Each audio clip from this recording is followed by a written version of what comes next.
welcome to the HMAR Mobile Tech channel. So I'm out in the field today working on a 2022 GMC Savannah 6.6 liter V8 box van. It's a cutaway, and these are very common in delivery trucks. And this is just a U-Haul truck job that I have.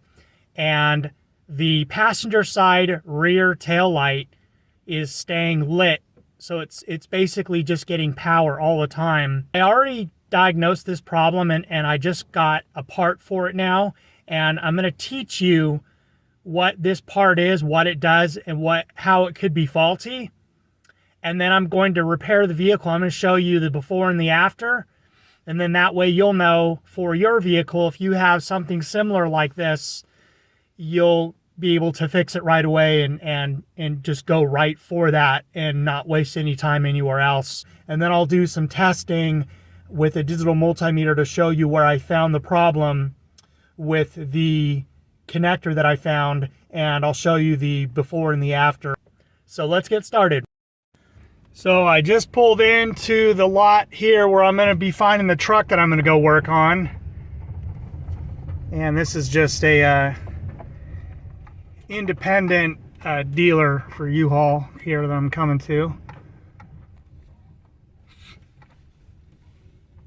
And I've already been here once. I diagnosed it already and thought it'd be a good video to show this process and help as many people as I can.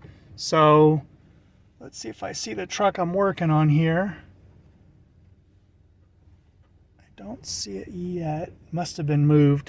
Okay, so all right, here's the van I'm working on right here. As you can see, it's the one on the right. It's I'm looking at the back roll-up door there.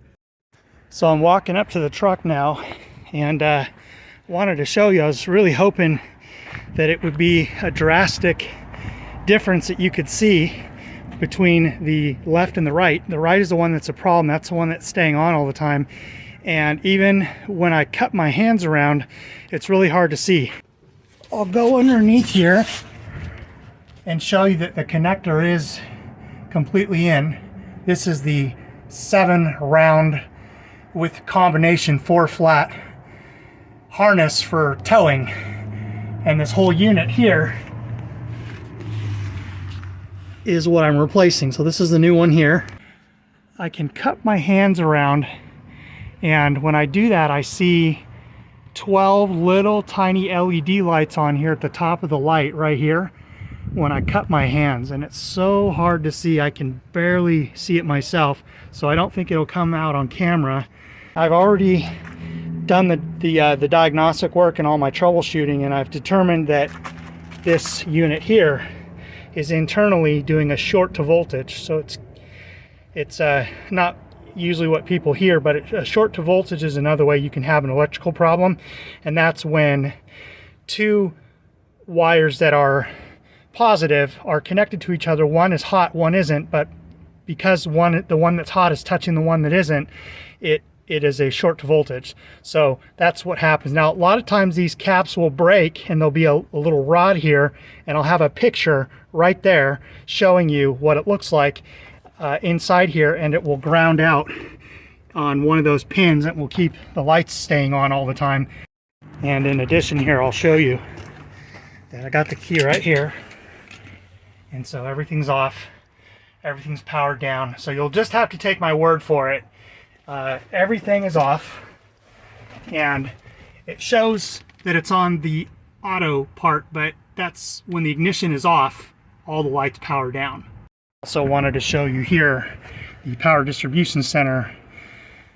The right side is a 10 amp, and it's space 22, and space 22 is there.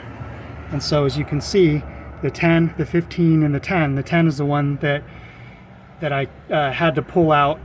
Rather, the employee here pulled that out so it wouldn't drain the battery, so I could come out here and diagnose this problem. So that fuse there, number 10, is installed, and all the other ones, and they're all good. So just wanted to show you that as well. Even though I plug in the brand new one, you're still not going to be able to see anything, because it's almost as if it's just the drain is like 9 volts or something. It's like really, really little. So when I got the new one plugged in, after a bunch of trial and error, cupping my hands together, saw that there's like on the light, there was a bunch of 12 little mini LEDs that would stay lit up. And so cupping it around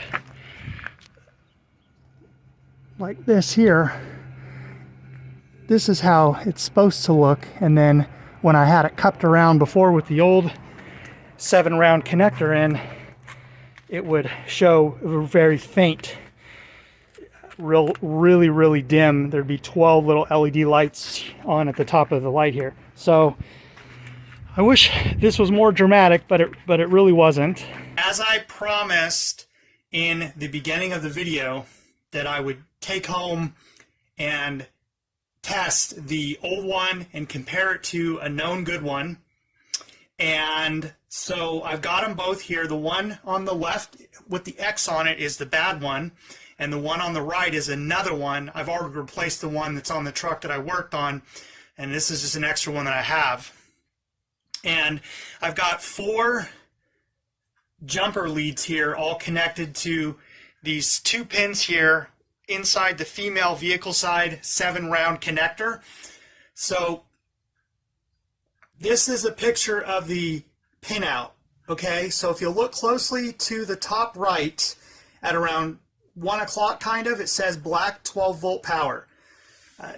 The color doesn't matter, we're just going right for the pins.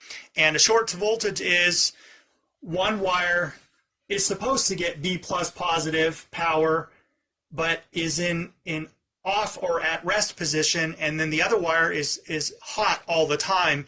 And then if there's somehow in the connector, like this is a failed connector, or 2 wires that are rubbing bare against each other, that's how you'll get a short to voltage. When you're using a manual type digital multimeter like this, you just kind of have to know what you're looking for. So in this case, I just kept clicking until I got to 200K. So 200K means 200,000 ohms. Okay, now if you don't know how ohms work, resistance is another word that can be synonymous with ohms. Okay, and that's basically the stoppage of the flow of power from either the beginning or the middle or somewhere, any place along a wire or circuit that goes to the end where it's supposed to power something on or do something with that power. And if you have high resistance, then you won't get all of the power that you need to make the circuit be active and work properly. And if you have very low resistance, like if I was on this 200 scale and I saw like a very low reading, then that would mean that I'm almost, I have complete continuity. So the connection is uninterrupted.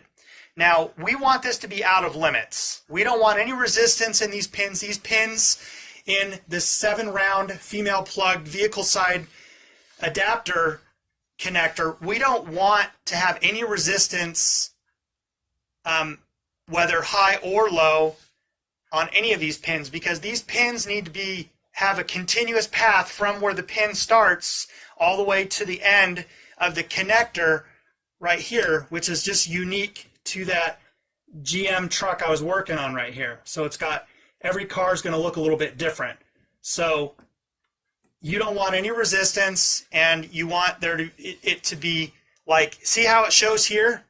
It shows out of limits. This means that these 2 pins are not touching each other. But as soon as I connect it, you'll see that my reading goes up. And I think the highest I saw it was 169 or something like that. So the X on the bottom shows that that's the bad one. The check mark shows that this is the known good one on the right with check mark. And so now I'm going to show you what it's supposed to look like, a known good one. So this is what the good one is supposed to look like.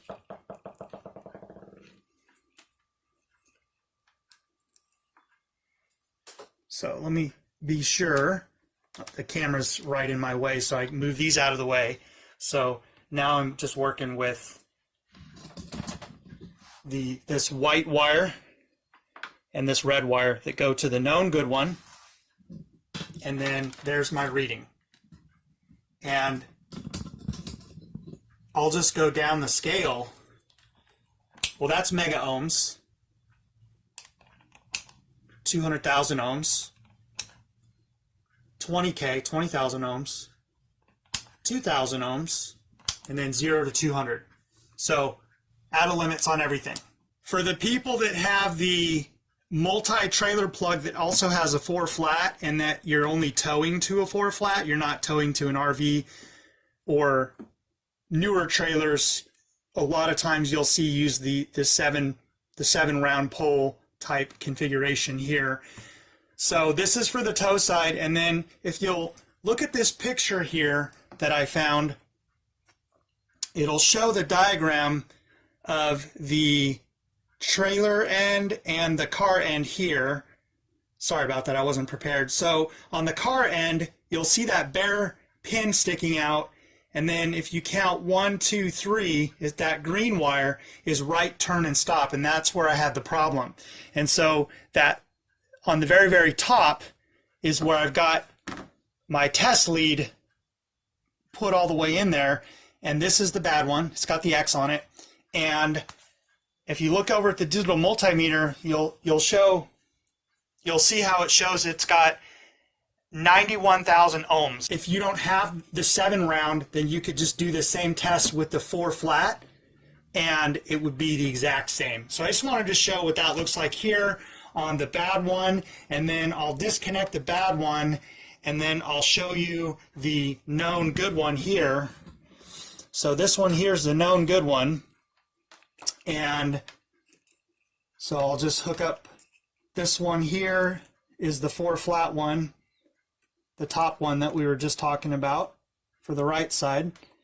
And this is only unique to my problem. For you, it's going to be different. You're just going to have to figure out by doing the tests that I show in this video. And as you can see here, it shows that 1. It means it's out of limits. It means that this basically just means that there's continuity through the wires and there's no shorts. So as far as like each individual wire, you would have to check and ohm that out, each individual wire one at a time, if you wanted to see if there was resistance or something on a really old trailer plug adapter.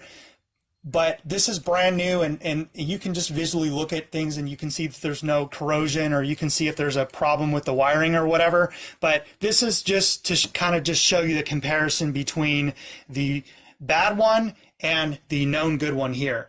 And that is our reading here, and that is why that the right side tail light was stuck on. So just wanted to show all of that and make sure that I was including the 4 flat in my video as well in this bench test here on this trailer plug connector. And hope everything I said made sense. I tried to do the best that I can to show you how everything works and why things are the way they are, and how to read the meter and how to hook things up. And then next time or anytime you have a problem, you can do the same test and you can figure it out on your own if you have these same symptoms that I had on this truck. You did a good job. Subscribe, like, and share. Thank you for watching. See you next time.